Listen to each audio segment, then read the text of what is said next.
안녕하십니까. 이준의 돈 버는 부동산 시간입니다. 저희가 이제 봄이 됐지 않습니까? 그래서 앉아있다가 드디어 스탠드업을 했습니다. 어떻게 보기가 더 낫나요? 화면이? 저희는 더 괜찮은 것 같아요. 시도를 하는 거고요. 자, 오늘도 저희와 함께 첨예하고 민감한 또는 머리 아픈 부동산 문제 시장 전망 한번 해보도록 하겠습니다. 오늘도 저와 함께 같이 여러분의 아픈 머리를 개운하게 좀 덜어드릴지 더 무겁게 할지는 모르겠습니다만 하여튼 해결해드리도록 하겠습니다. 주식회사 도시원광 곽창석 대표님 나오셨습니다. 안녕하십니까? 네, 안녕하세요. 곽창석입니다. 네. 자, 여기 쓰니까 좀 어색하네요. 그러니까 처음이네. 좋습니다. 굉장히 역설적 주제를 많이 다루죠. 저희가 현 문재인 정부 들어서 이 부동산 정책이 저희는 시장이 왜곡되고 되어 가고 있다고 생각하는 전문가들이니 당연히 주제가 조금 패러독스적인 면이 강하겠죠. 오늘도 역시 주제가 그렇습니다. 자, 오늘 주제는 아파트 분양권 투자 시장이 열린다라는 주제로 우리 시청자 여러분들과 같이 공감을 하도록 하겠습니다. 예, 좋습니다. 예. 시작해 보시죠.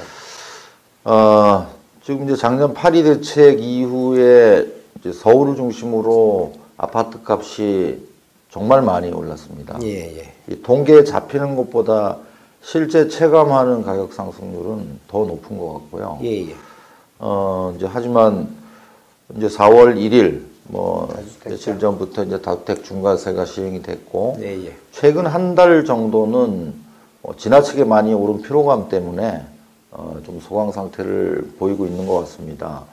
근데 이제 작년 한 1, 4분기 이전에 투자로 접근하셨던 분들은 괜찮았는데 작년 하반기 이후에 집값이 너무 오르다 보니까 투자 금액이 굉장히 많이 들어가는 시장 상황이 됐어요. 그렇죠. 그래서 예컨대 서울의 아파트를 작년 4, 4분기 전에 샀다면은 한 1억에서 2억 정도 가지고 투자가 가능한 시장이었는데 예.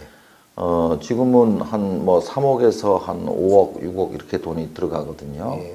이렇게 되면은 단순히 투자 금액이 2배 정도 더 든다는 데서 끝나는 게 아니고 예. 늘 그 시장의 상승장이라는 거는 한계가 있기 때문에 그렇죠. 그래서 상승 여력도 현재는 낮아져 있는 상태예요.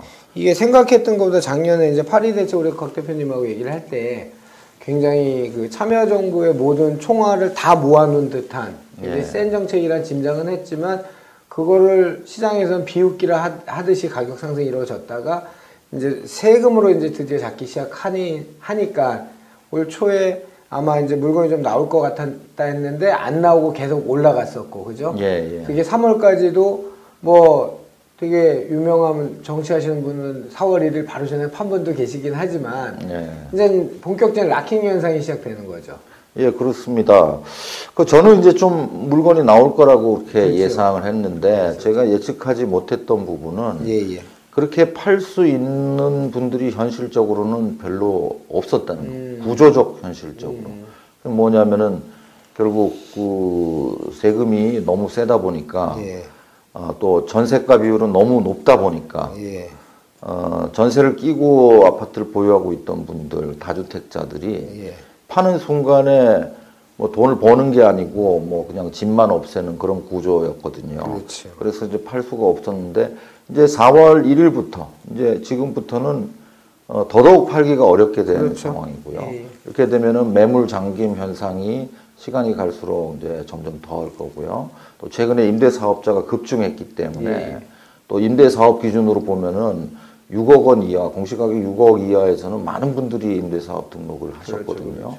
그러면은 이제 현실적으로 앞으로 조정 지역 안에서는 정말 1주택, 일시적 2주택 아니면은 물건을 팔기 어려운. 그렇다면 뒤집어 얘기하면은 투자자 또는 실수요자 입장에서 사기도 어려운 상황이 돼버렸어요.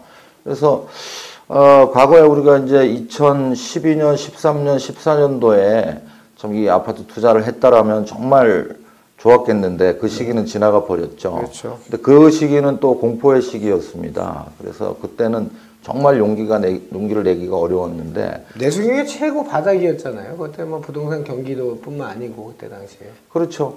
그런 이제 공포를 극복한 사람들이 투자를 해서 이제 뭐 수익을 남긴 경우인데 지금도 비슷한 것 같아요. 지금도 이제 미래 전망이 굉장히 어둡고요. 예, 예. 여러 가지 뭐 금리 인상 리스크라든가 또 대외적으로 환율 리스크라든가 G2가 지금 제대로 붙은 이제 예. 형국이다 보니까 이런 뭐 경제뿐만 아니라 정치적 리스크가 상존하고 있고요. 예, 예. 또 투자 금액은 금액대로 많이 들고 이런 장인데 제가 볼 때 작년 파리 대책이 상당히 시장에 큰 영향을 보이지 않게 미치고 있는 것 같습니다. 과거 한 5년치 그 분양 물량을 조사를 해보면 아파트 예, 예. 공급 물량을 조사해 보면은 2015년 하반기, 16년 또 17년 상반기 이 정도까지가 공급이 많이 됐고요. 예.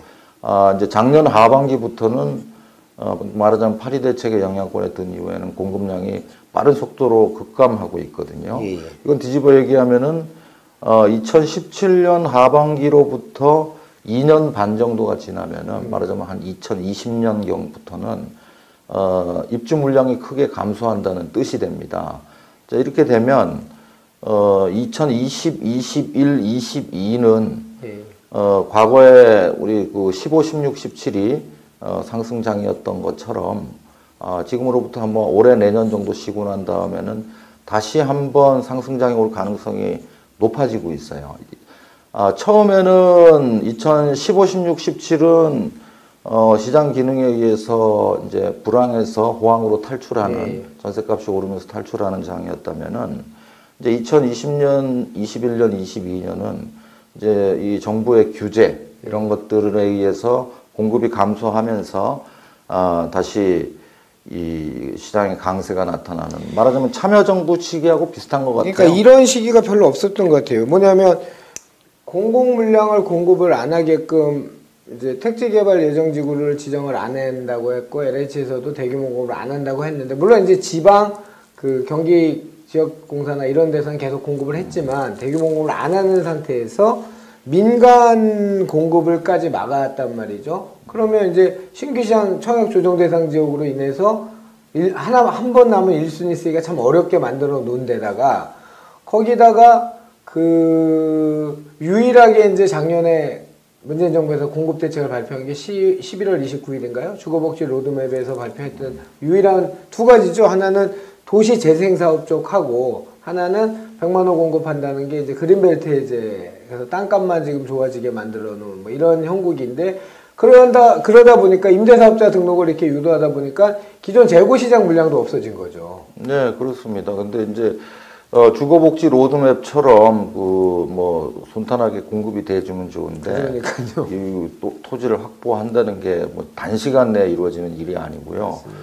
또 도심 재생 사업의 경우에도 기존에 뭐 뉴타운이라든가 이런 것들이 잘 제대로 진행이 안 됐거든요. 예, 예. 이런 상황에서 해제 지역도 많은데 도시 재생 사업을 하면은 결국 그게 신규 공급으로 이어지기는 굉장히 어려운 상황이에요. 그러니까 그러니까 예전에 가로정비구역 사업처럼 소규모 공급을 또는 개선해서 말 그대로 리모델링 이런 리컨스트럭션이나 리모델링 이런 개념이 되는 거니까 공급적인 측면에서 지표는 될 수 없다고 보여지는데. 그래서 이제 그게 문제입니다. 이렇게 꾸준히 공급이 이루어져야 되는데 예. 이제 시장의 기능에 개입을 하는 정부 정책 이런 것들이 다시 한번 부작용을 불러일으키는 그런 게 이제 예상이 되고 이미 우리가 한번 겪었어요.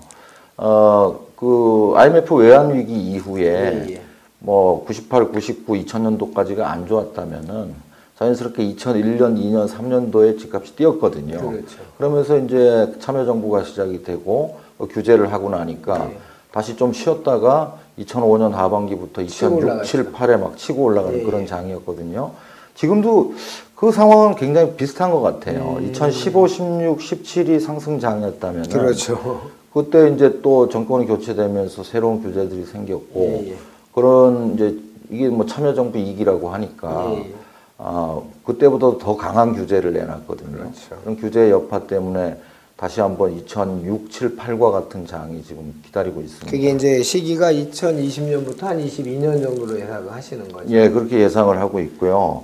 근데 이제 이렇게 보면은 그 시기별로 이 상승하는 지역이 예. 약간 변화가 있었거든요. 그래서 2001, 2, 3년도에는 서울 중심으로 상승했다면은 예.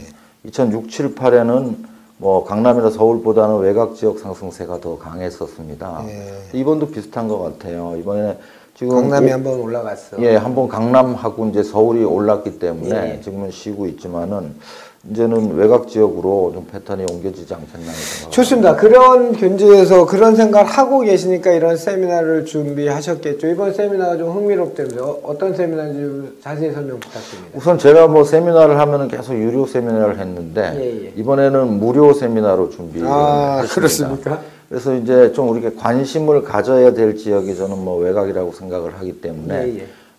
외곽 지역의 그 견본주택에서 뭐 예. 봄도 되고 했으니까 바람 쐬러. 바람도 쐬고 할 겸 벚꽃놀이도 할 겸 해서 외곽 지역에 언제 하세요?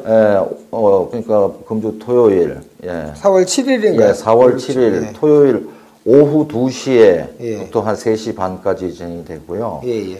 그 경춘선 도농역이라고 있어요. 예, 도농역. 도농역 2번 출구 앞에 견본주택, 아. 두산 견본주택에서 거기 2층에서 세미나를 진행하고요. 주제는요? 예, 주제는 뭐 오늘 주제하고 비슷합니다. 아. 예, 아파트 분양권 소액 투자의 시대가 열리고 있다. 아파트 분양권 소액 투자 시장이 열리고 있다. 예, 그런 시장이 열리고 있습니다. 예. 지금 올해하고 내년의 경우는 뭐 굉장히 입주 물량이 많은 편이에요. 예, 예. 물론 2004년보다 많지는 않지만은 그래서 현재 뭐 전체적으로 전세가 약세를 보이고 있고 예, 예. 그러나 2004년도만큼 그렇게 뭐 크게 역전세난이 일어나고 그런 상황은 아닌데 예, 예. 이런 와중에 지금 신규 공급을 계획하고 있는 업체들이 크게 줄고 있어요. 그렇죠. 특히 그게 작년 4, 문제죠. 4분기 이후에는 거의 전멸되고 있거든요.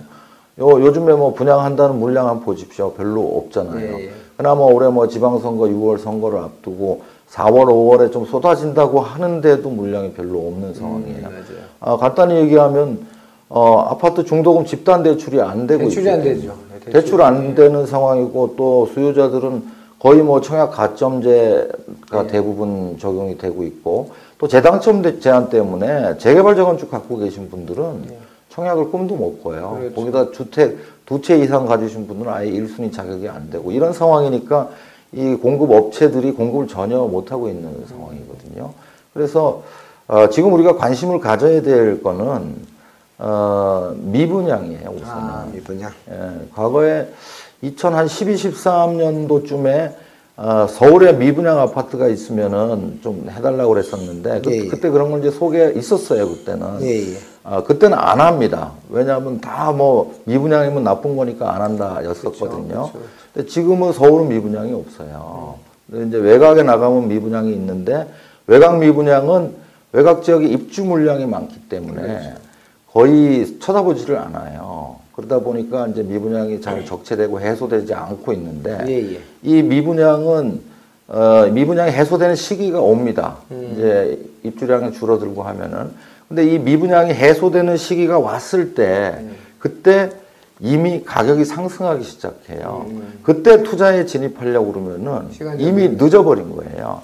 그래서 늘 우리가 한 2년이나 3년 후에 어떤 결실을 맺으려고 하면은 미리 예측을 하고 우리가 봄에 씨앗을 뿌리듯이 씨를 뿌려놔야 돼요. 그래서 지금은 소액으로 접근이 가능하죠. 왜냐하면 프리미엄이라는 게 없으니까 그렇죠, 미분양이니까. 그렇죠. 지금 씨를 뿌려 놓으면은 한 뭐 2년, 3년 후에는 결실을 거둘 수 있거든요. 그렇죠. 근데 이렇게 긴 안목을 가지기가 상당히 힘듭니다. 시장을 전반적으로 이 관조하는 그 눈을 갖고 있기 전에는 그렇게 하기가 힘들거든요. 그리고 또 그 당사자들도 수분양자나 투자자 자체들도 프레임들이 너무 강한 프레임들이 매일 생성되다 보니까 그거는 뭐 어쩔 수 없는 게 너무나 많은 정보들이 그 반대되는 정보들이 상반되는 정보들이 들어오기 때문에 그건 광고죠. 뭐 전 광고. 아니 그거는 뭐 광고 아니고 뭐 언론 기사를 봐도 마찬가지입니다. 어떤 데서는 막 역전세난 일어난다 그러고 어떤 데는 아니라고 하고 예. 막 말들이 많거든요. 사실 그 2015년도에 막 그 분양 물량이 많을 때 15년 말 16년도에는 다들 그랬었어요. 18년도가 되면은 역전세난이 크게 그렇죠. 일어날 거다. 저는 저 혼자 거의 그렇게 주장했던 것 같은데 크게 안 일어난다. 그냥 약보합 정도로 갈 거다.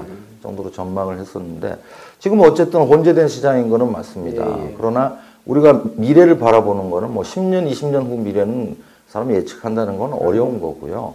이 수급 조절의 이 수급 문제에 있어서는 한 2년이나 3년 후 정도는 지금 공급이 줄면은 2, 3년 후에는 입주가 준다는 거는 거의 확실히 예, 알 수가 있거든요. 예. 그래서 제가 이제 세미나를 통해서 어떻게 그런 시각을 가질 수 있는지 또 어떤 지역들을 주목해야 되는지 이런 걸 좀 알려드리고 싶습니다. 좋습니다. 시청자 여러분 직접 한번 확인해 보십시오. 뭐 한국감정원이나 또는 통계청에 들어가시면 지금 말씀한 것처럼 2017년부터 공급 물량이 확연히 준 게 각종 도표나 지표로 나와 있거든요. 그러면 예를 들면 17년 하반기 뭐 3년 걸려도 2020년 말일쯤 되면 말기쯤 그 후반기쯤 되면 공급 입주량이 준 거는 너무 명약관화한 거고, 그러면 당연히 가격의 미스매칭으로 인해서 가격 상승이 이루어진다. 이거는 아주 기본적인 정답인 것 같은데도 불구하고 온갖 프레임들 때문에 투자나 내 집 마련에 망설이고 있는 분들이 많으시죠. 그래서 우리 곽창석 대표님 다시 한번 알려드리겠습니다. 4월 7일 토요일 날 2시에 시작하신답니다. 경춘선 도농역. 뭐 상봉이나 왕십리에서 갈아타시면 되니까요. 경춘선 도농역에서 내리시면 그 견본주택에서 그 아파트 분양권 소액 투자 시장이 열린다라는 색다른 주제로 세미나를 개최하니까요. 뭐 우리 우스운 소리로 코에 저 봄바람도 좀 넣으시고 건강도 좀 챙기시고 할 겸 바람쐬러 한번 나오셔갖고 좋은 정보 많이 얻어가셨으면 좋겠습니다. 자, 곽창 대표 오늘 좋은 주제 감사합니다. 네, 감사합니다.